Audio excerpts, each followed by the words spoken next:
Bom dia, 7 de agosto de 2024, quarta-feira, Caldas Novas, no estado de Goiás, Brasil. Esse, o 25º vídeo, 25 vídeos, o 25º vídeo da série Lula, a biografia, escrito por Fernando Moraes, publicado em 2021, primeira edição, primeiro volume. O volume número 2 ainda não saiu.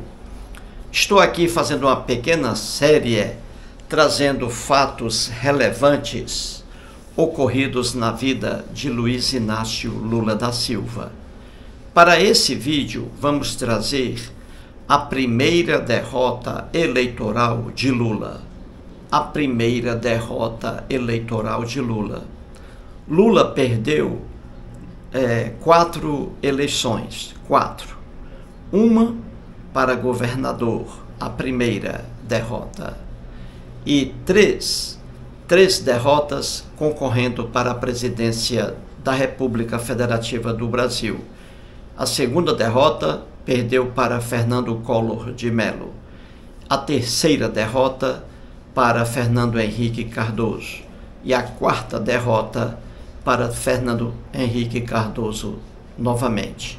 Então, 4 derrotas eleitorais na vida de Lula. Mas vamos trazer a primeira derrota eleitoral. Quase ninguém sabe. E é o que vamos analisar nesse vídeo. Vamos lá. Vamos lá. Temos aí acima primeira derrota eleitoral de Lula, concorrendo ao governo do estado de São Paulo em 1982.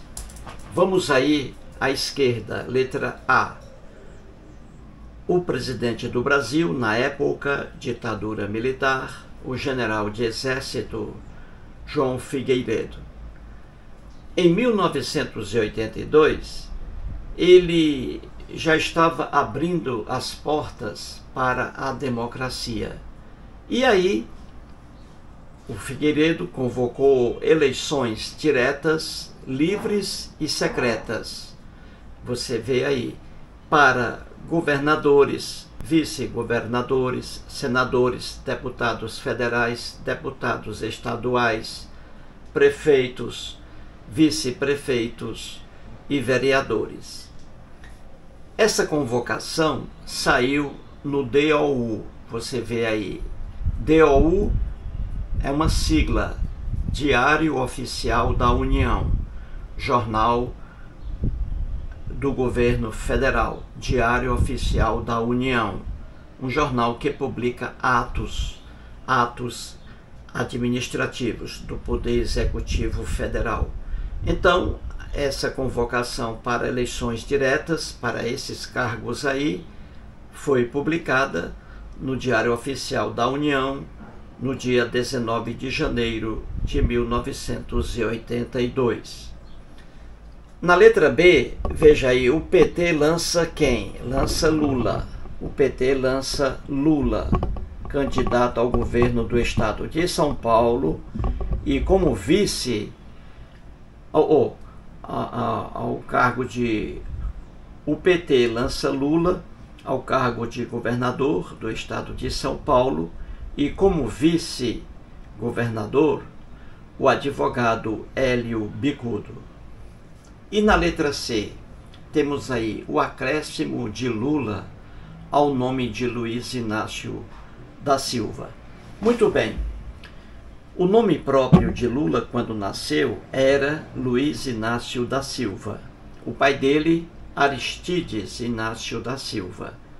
Depois, em 1982, Lula acrescentou esse nome, Lula, como era conhecido, ao nome, e aí ficou sendo Luiz Inácio Lula da Silva. Muita gente não sabe o porquê de Lula ter colocado Lula em seu nome. Muita gente não sabe, mas aqui está a razão. A razão é de natureza política.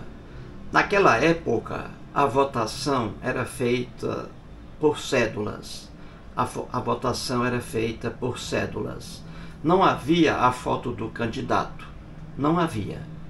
E o Lula era conhecido já em São Paulo e em muitos estados como o nome Lula, e não como Luiz Inácio da Silva.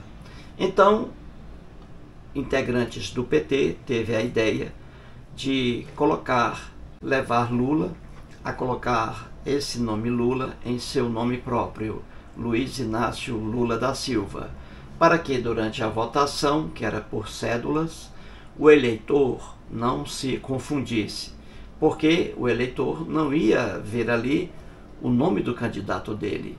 Conhecia Lula por Lula e não por Luiz Inácio da Silva.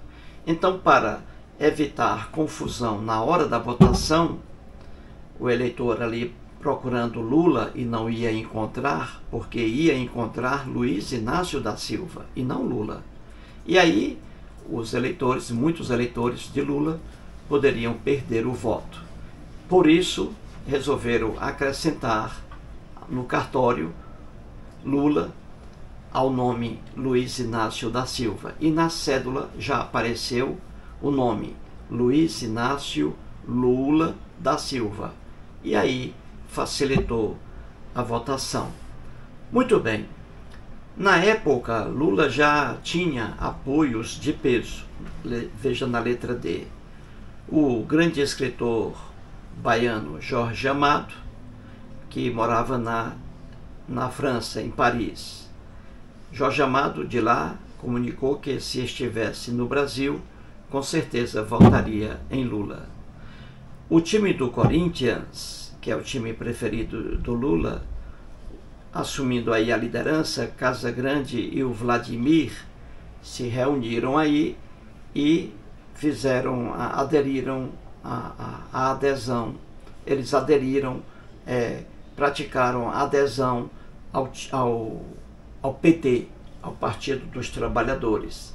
Grande parte dos jogadores do Corinthians, tendo à frente Casagrande e Vladimir, aderiram, tomaram adesão ao Partido dos Trabalhadores. E outra figura, na época, figura de peso, era o grande aí, o cartunista Enfio, também aderiu ao PT, era petista e doente, entre aspas, o Enfio. Pois bem, vamos para cima à direita.